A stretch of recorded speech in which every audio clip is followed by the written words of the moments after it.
फुंकर मारून acceleration produce करू शकतो का? नाही. म्हणजेच जर मास 10 ग्राम असेल तर आपण फुंकर मारली तरी याच्यामध्ये ॲक्सेलरेशन क्रिएट होईल, ॲक्सेलरेशन प्रोड्यूस होईल. पण समजा ही कार असेल 10 समजा किंवा 600 kg, तर याच्यावर तुम्ही फुंकर मारून या कारमध्ये ॲक्सेलरेशन प्रोड्यूस करू शकतो का? नाही. इथे करू शकतो, कारण मास कमी आहे. मास कमी आहे तर ॲक्सेलरेशन प्रोड्यूस किती होईल? जास्त. जर मास जास्त असेल तर ॲक्सेलरेशन प्रोड्यूस कमी होईल. म्हणजेच if mass is more than acceleration produced is less because A is inversely proportional to mass from this. If m is less then acceleration is more, A inversely proportional to m.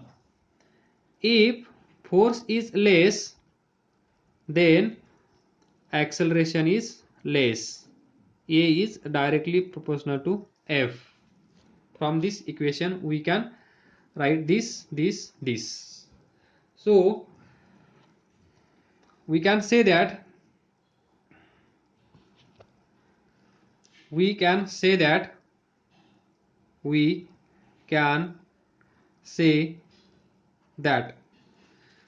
Newton's second law of motion gives relationship between force and acceleration produced in the body. Force applied on body and acceleration produced in body. A F, that is F is equal to m A. F and A, relation between force F and acceleration A. This is we can say from this Newton's second law of motion. Now see here what happens if we double the mass of car. ती जी car आहे त्या कारचं मास आपण double केलं तर acceleration वर effect काय होईल? लक्षात येतंय का? जर मास डबल केलं तर म्हणजेच A is equal to F by 2m, म्हणजेच काय होईल 1/2 F by m. F by m initial ratio of force and mass, it becomes half, that is acceleration becomes half if we double the mass of car. म्हणजे कारचं मास जर वाढवलं, imagine करा, डोळे झाका, कारचं मास जर आपण वाढवलं म्हणजेच ॲक्सेलरेशन काय होईल? हाफ होईल, कारण मास वाढतंय म्हणजे त्या बॉडीचं ॲक्सेलरेशन कमी होत असेल. Next what happens if we made this mass of car is half, that is A is equal to F divided by m by 2. कारचं मास आपण हाफ केलं, काय होईल 2F by m. तर पहा ॲक्सेलरेशन काय होईल? डबल होईल. पहा म्हणजे हाफ मास आपण हाफ करत आहोत, म्हणजेच वेट कमी होत आहे, ती कार हलकी होत आहे म्हणजे त्या कारचा स्पीड वाढेल, म्हणजेच ॲक्सेलरेशन वाढेल. तर पहा A becomes twice. Then A is equal to F by M. जर फोर्स डबल केला तर काय होईल? 2F. काय होईल? ॲक्सेलरेशन डबल होईल. जर फोर्स हाफ केला तर काय होईल? F by 2M. म्हणजेच ॲक्सेलरेशन बिकम्स हाफ, अर्ध कमी होईल. This is more about Newton's second law. Now we will discuss. इथे लक्षात ठेवा, ज्यावेळेस मास हाफ केलं, मास डबल केलं, फोर्स डबल केला, फोर्स हाफ केला, त्यावेळेस ज्यावेळेस आपण एक पॅरामीटर व्हॅरी करतो त्यावेळेस दुसरा पॅरामीटर कॉन्स्टंट आहे असं आपण कन्सिडर केलं आहे. म्हणजे या केसमध्ये मास आपण डबल केला म्हणजे इथे काय असेल? Force applied on body is constant. Force change होत नाहीये. नाहीतर मग काय होईल? असं होऊ शकतं, A is equal to F by M. आपल्याला माहित आहे मास डबल केला, फोर्स पण डबल केला, 2 2 कॅन्सल, ॲक्सेलरेशन रिमेन्स सेम. हे पण लक्षात ठेवा. देन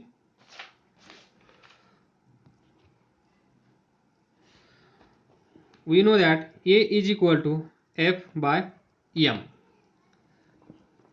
किंवा F is equal to MA. तर इथून पहा, जर एखादी बॉडी असेल आणि तिचं मास कमी असेल तर ती बॉडी मूव्ह करण्यासाठी फोर्स कसा लागेल? कमी. जर त्या बॉडीचं मास जास्त असेल, अपवर्ड ॲरो म्हणजे जास्त किंवा इन्क्रीज, डाऊनवर्ड ॲरो म्हणजे कमी किंवा डिक्रीज. जर मास जास्त असेल तर फोर्स कसा लागेल? जास्त. हे आपल्याला इथून शिकायला भेटत आहे. म्हणजेच एखादी बॉडी असेल तर ती पाहता क्षणी आपल्याला सांगता येतं की ती आपण मूव्ह करू शकतो की नाही करू शकतो. तर हे जजमेंट आपण कुठून लावतो? तर ते जजमेंट येतं या फॉर्म्युल्यापासून. म्हणजेच मास जास्त असेल, समजा आपल्या घरी अलमारा आहे, कपाट आहे, मोठं कबर्ड, ते एक माणूस लवकर हलवू शकत नाही कारण त्याचं मास जास्त आहे. त्याच वेळेस जर आपल्याला घरी सांगितलं हे कबर्ड इथून इथे घेऊन जायचं आहे, त्याच क्षणी आपण काय म्हणतो? आपण हे करू शकत नाही. म्हणजे मी हे करू शकत नाही कारण मी ते उचलू शकत नाही. हे आपण कोणत्या बेसवर बोलत असतो? त्याचा बेस आहे Newton's second law of motion. त्या बॉडीचं मास जास्त असतं. बॉडी म्हणजे कोण? कबर्ड, अलमारा. तर त्याचं मास जास्त असल्यामुळे आपण त्याला पाहता क्षणी म्हणतो याचं मास जास्त आहे. ब्रेन कॅल्क्युलेशन करून लगेच आपल्याला मेसेज देतो. ते काम आपण करू शकत नाही कारण आपल्याकडे तेवढा फोर्स अवेलेबल नसतो. म्हणजे तेवढी ताकद आपल्याकडे नसते. हे आपण न्यूटन सेकंड लॉचा यूज करून बोलत असतो. लक्षात ठेवा. Next, SI unit of force. Unit SI unit of force is Newton, denoted by capital letter N. Now see here, F is equal to M into A. Consider if M is equal to 1 kg, A is equal to 1 meter per second square. Then calculate force required to move this body. Body पण काढूया आपण. दिस is body, mass 1 kg. या बॉडीचं acceleration आहे 1 metre per second square. म्हणजे या बॉडीवर आपल्याला force apply करावा लागेल. दिस फोर्स, हा फोर्स किती असला पाहिजे जेणेकरून त्या बॉडीमध्ये 1 मीटर पर सेकंड स्क्वेअर एवढंच ॲक्सेलरेशन आलं पाहिजे. अवघड आहे ना? अवघड टास्क आहे. प्रॉब्लेम आपण सॉल्व्ह करू शकतो, पण फोर्स किती अप्लाय करायचा तर आपल्याला कुठून भेटेल? इथून. एवढंच ॲक्सलरेशन. तर F is equal mass 1 kg into acceleration 1 metre per second square. तर किती येईल? 1 इंटू 1, 1 1 जा 1, एकदम सोपा. kg metre per second square. kg metre per second square म्हणजे न्यूटन. आलं का लक्षात? तर फोर्स असेल 1 न्यूटन किंवा 1 kg metre per second square. यालाच आपण असं कन्सिडर करतो, हे लक्षात ठेवा. 1 newton is equal to 1 kg metre per second square. तर पहा, या बॉडीवर किती फोर्स अप्लाय करावा लागेल आपल्याला? 1 न्यूटन. तर now we can define what is 1 newton. What is 1 newton or 1 newton. काय असेल definition? 1 newton or a Newton is, what is this? Is force. 1 Newton is that force. येते ना लक्षात? 1 न्यूटन म्हणजे अ न्यूटन इज दॅट फोर्स. कोणता force? जो या बॉडीवर act होत आहे, या बॉडीवर आपण अप्लाय करत आहोत. That is 1 Newton is that force which when we apply on body. पहा इथे बॉडी काढतो. 1 kg acceleration 1 metre per second square. तर हा फोर्स किती आहे? 1 न्यूटन. मग 1 न्यूटन म्हणजे काय? लिहा इथे. 1 newton is that force, means this force which when we apply on body. या बॉडीवर जेव्हा आपण अप्लाय करू तेव्हा. तर वी अप्लाय ऑन बॉडी. बॉडीचं मास किती आहे? 1 kg. So body of mass 1 kg and this body or this force produces 1 meter per second square acceleration. So and produces acceleration, sorry short form लिहिला, acceleration of 1 meter per second square in body. आलं लक्षात? What is, question येतात तुमच्या exam मध्ये, what is define 1 newton force. तर 1 newton is force, पण कोणता? Which when we apply on body. जेव्हा आपण तो फोर्स या बॉडीवर 1 न्यूटन फोर्स आपण अप्लाय करतो,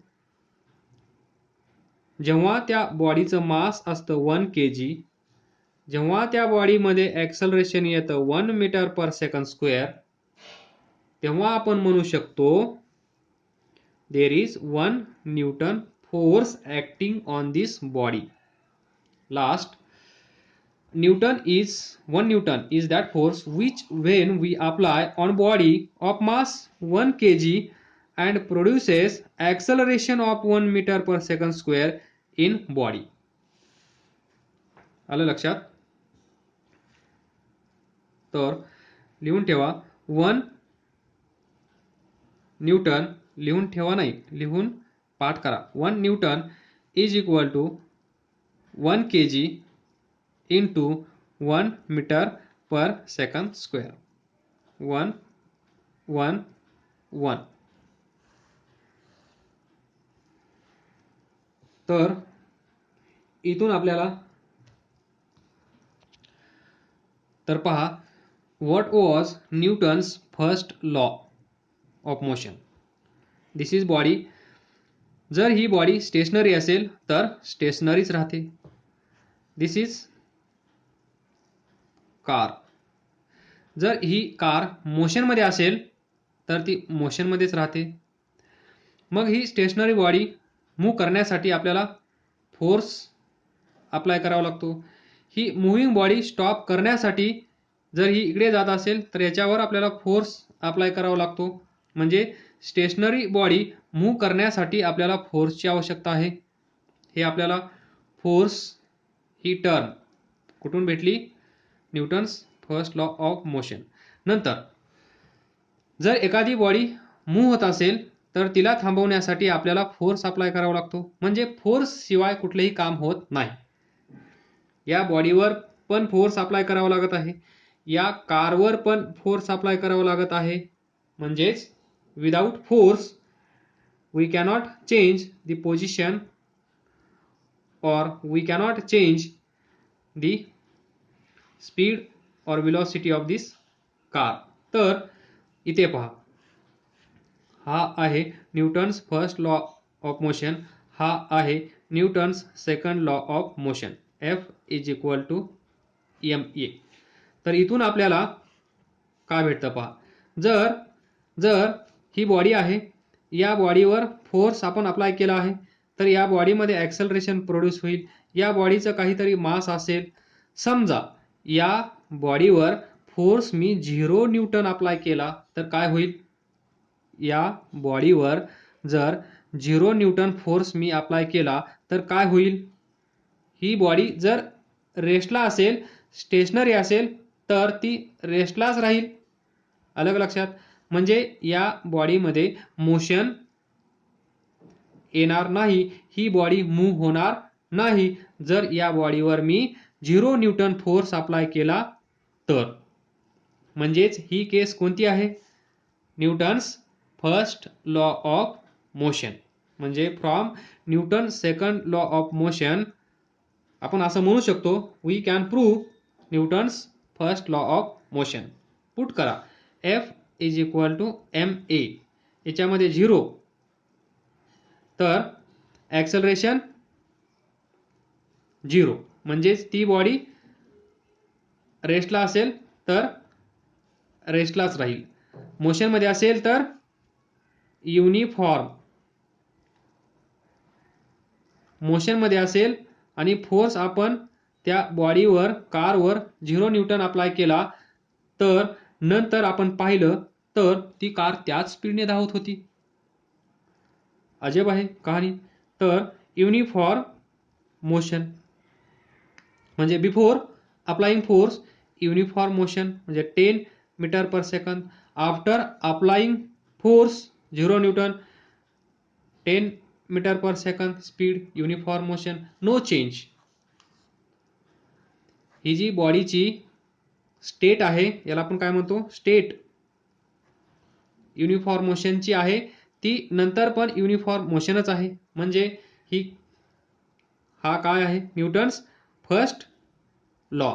अलग लक्षात. म्हणजे from Newton second law we can prove Newton's first law. This is special case of second law. तर तुम्ही पाठ करून ठेवा आजपासून. F is equal to ma. हे लेक्चर झाल्यानंतरच तुम्हाला मध्ये ऐकून पाठ झाला असेल. F is equal to ma. F is equal to ma असं म्हणत बसा, पाठ करा. देन इथे पहा, ज्यावेळेस तुम्ही हे प्रॉब्लेम सॉल्व्ह करणार त्यावेळेस तुम्हाला a ची व्हॅल्यू कधी कधी पॉझिटिव्ह दिसेल. ही दिसणारच नाही कारण आपण पॉझिटिव्ह लिहित नाही. पण a is equal to negative म्हणजेच -2 metre per second square -4 metre per second square असं दिसेल. घाबरू नका. याचा अर्थ आपण पहिल्या चॅप्टरमध्ये डिस्कस केला आहे. इथे पण आपण डिस्कस करूया. तर काय निगेटिव्ह म्हणजे काय? निगेटिव्ह ॲक्सलरेशन म्हणजे काय? रिटार्डेशन. आलं लक्षात? म्हणजे फोर्सची डायरेक्शन आणि ॲक्सलरेशनची डायरेक्शन कशी असेल? अपोजिट. तर घाबरून जायचं कारण नाही. निगेटिव्ह साईन काय सांगत असेल? डायरेक्शन. लक्षात ठेवा. जर कधी फोर्स प्लस 5 न्यूटन, आपण कधीच घाबरत नाही असं असल्यानंतर, पण F is equal to -5 newton आल्यानंतर आपण नक्कीच घाबरणार. तर घाबरू नका. हे म्हणजेच हे आहे. इथे निगेटिव्ह म्हणजे काय असेल? डायरेक्शन. Direction is opposite. अलग लक्षात? Like frictional force.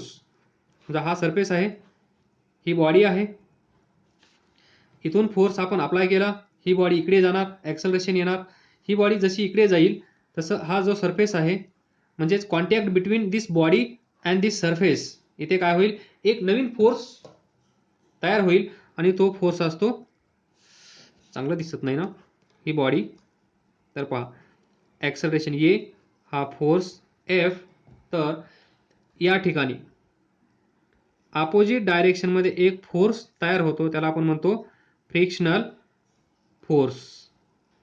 तर याची डायरेक्शन पहा कशी आहे? अपोजिट म्हणजेच निगेटिव्ह डायरेक्शन. तरी आपल्याला निगेटिव्ह पाहिल्यानंतर घाबरून जायचं कारण नाही. तर लक्षात ठेवा, minus sign for acceleration, minus sign for acceleration shows that acceleration is acting in direction opposite to motion of body. जर बॉडी इकडे जात असेल तर याचा अर्थ असेल या बॉडीला हे ॲक्सलरेशन थांबवण्याचा प्रयत्न करत आहे अपोजिट डायरेक्शनमध्ये, या डायरेक्शनमध्ये. जर if minus sign comes with force this, it will be indicate that force is acting in the direction opposite to that in which body is moving. opposite force म्हणजे ही बॉडी इकडे जात असेल तर या बॉडीवर या डायरेक्शनमध्ये फोर्स हा न्यूटन, हा negative वाला 5 न्यूटन ॲक्ट होत असेल. -5. जर बॉडी इकडे जात असेल तर हा या बॉडीला म्हणत असेल तिकडे जाऊ नको, तिकडे जाऊ नको, इकडे ये, इकडे ये, असं. आलं लक्षात? तर लक्षात ठेवा ही कहाणी. फॉर एक्झाम्पल निगेटिव्ह फोर्स म्हणजे फ्रिक्शनल फोर्स. लक्षात ठेवा, force of friction act in the direction opposite to that of moving body. आलं लक्षात? पहा ॲक्सलरेशन या बॉडीचं कुठे आहे? Left to right. But frictional force कसा आहे? राईट टू लेफ्ट, या डायरेक्शनमध्ये. तर काही समजलं नसेल तर सांगा, कोणती स्टेप समजली नाही, कोणत्या शब्दाचा अर्थ समजला नाही, हे सांगत राहा प्रत्येक, आणि अभ्यास करत राहा, पुढे जात राहा. All the best. Thank you. In next lecture we will discuss the applications of Newton's second law of motion. 1-2 आहेत, फिनिश करूया आजच. तर पहा application. First, catching a cricket ball. Catching a cricket ball. हे कुणाला माहित असेल तर स्किप करा, इथून पुढे पाहण्याची गरज नाही मग तुम्हाला. कॅचिंग अ क्रिकेट बॉल तुम्ही पाहिला असेल, ज्यावेळेस आपण क्रिकेट खेळतो. तुम्ही खेळत आहात? हो. खेळतात? हो, खेळा. ज्यावेळेस आपण क्रिकेट खेळतो त्यावेळेस ज्यावेळेस आपल्याकडे बॉल येतो हवेतून, त्यावेळेस आपल्याला कॅच घ्यावी लागते त्या फिल्डरला, तो बॅट्समन आउट करण्यासाठी. तर कॅच घेत असताना, तो बॉल कॅच करत असताना ऑब्झर्व करा आपण काय करतो. जर हा बॉल इकडून इकडे येत असेल तर आपण, या बॉलची डायरेक्शन अशी असेल, आपण इथे उभे असू तर आपण काय करतो, आपले हात जे आहेत हे आपण काय करतो, या डायरेक्शनमध्ये मूव्ह करतो थोडेसे. हा बॉल जवळ आल्यानंतर बॉल पकडल्यानंतर आपण काय करतो, आपले हात त्याच डायरेक्शनमध्ये थोडेसे पाठीमागे घेऊन जातो. अशी सिच्युएशन तुम्ही इमॅजिन केली असेल, पाहिली असेल, एक्सपिरियन्स पण घेतला असेल. तर असं का? तर पहा, F directly proportional to m v minus u, sorry, F directly proportional to m v m u upon t. इथे पहा, फोर्स अँड टी. जर हा बॉल इथे आला, जर आपण त्याला पकडलं तर हा खूप स्पीडने येत आहे. खूप स्पीड म्हणजेच व्ही कसा आहे, हाय, माहीत असेल तुम्हाला. जे बॅट्समनच्या जवळ उभारतात त्यांना माहीत असेल. या बॉलचा स्पीड कसा असतो, व्हेरी हाय. जर स्पीड हाय असेल तर मला सांगा मोमेंटम किती असेल, एम व्ही. व्ही हाय तर मोमेंटम कसा असेल, लार्ज. म्हणजे या बॉलकडे मोमेंटम कसा असेल, खूप असेल. आणि हे मोमेंटम आपल्या हातामध्ये हा बॉल आल्यानंतर काय होतं, इमिडिएटली झिरो, कारण त्याचा स्पीड आपण थांबवतो. एम व्ही, जर व्ही झिरो झाला तर पी काय होईल, झिरो. म्हणजे large momentum, large momentum we have made zero. What is this? तर पहा, लार्ज मोमेंटम म्हणजेच 100 kg/s असेल तर आपण कॅच घेऊन ते काय करतो, झिरो. मग झिरो करण्यासाठी हा जो बॉल आहे याच्याकडे स्पीड जास्त असल्यामुळे ज्यावेळेस आपण कॅच घेतो त्यावेळेस आपल्याला काय होतं, इंजुरी. जर आपण हात पाठीमागे नाही घेतला तर. म्हणून इंजुरी होऊ नये म्हणून आपण काय करतो, ज्या डायरेक्शनमध्ये बॉल येत आहे त्याच डायरेक्शनमध्ये आपण आपले हात पाठीमागे खेचतो आणि काय करतो पहा. ही जी खेचण्याची प्रोसेस आहे, इथे पहा काय घडतं. ते जे घडतं ते इथे आहे. ज्यावेळेस बॉल इथे आहे असं कन्सिडर करा. त्यानंतर आपण म्हणजे बॉल आपण आपल्या हाताला जो बॉल टच झाला आहे ती पोझिशन ही आहे. नंतर कॅच घेतल्यानंतर आपण काय करतो, त्याच वेळेस आपले हात पाठीमागे घेतो. आलं लक्षात? म्हणजे घेतल्यानंतर जे मोमेंटम आहे, लार्ज मोमेंटम, नंतर झिरो झालं तर ही पोझिशन ही आहे असं कन्सिडर करा. दोन पोझिशन, हा बॉल, हा बॉल. तर पहा, इथून इथे येण्यासाठी काहीतरी वेळ लागेल, टाइम टी. म्हणजे जर आपण हा बॉल इथेच पकडला, जर हा बॉल आपण इथेच पकडला तर आपल्या हाताला इंजुरी होणार म्हणजे होणार. जर आपण हा बॉल इथे पकडल्यानंतर आपले हात इथपर्यंत असे पाठीमागे खेचले तर आपल्याला इंजुरी होणार नाही. काय मॅजिक आहे पहा. तर इथे पहा, इथून इथे येण्यासाठी म्हणजे आपले हात इथून इथे येण्यासाठी टाइम टी लागला. म्हणजे आपण काय केलं, टाइम वाढवला. काय केलं आपण, टाइम इन्क्रीज केला. आलं का लक्षात? टाइम वाढवला. कॉन्टॅक्ट, टाइम कॉन्टॅक्ट, जो कॉन्टॅक्ट होणार आहे बॉल आणि आपल्या हाताचा तो आपण काय केला, वाढवला. जर टाइम वाढवला तर पहा काय केलं आपण, टाइम वाढवला. टाइम वाढवला तर काय होईल, force exerted by ball, force exerted by ball कसा असेल, less. Force exerted by ball less असेल तर आपल्याला इंजुरी होणार का, नाही होणार. This is simple logic. Catching cricket ball, we take our hand in backward और in the direction of motion of this ball.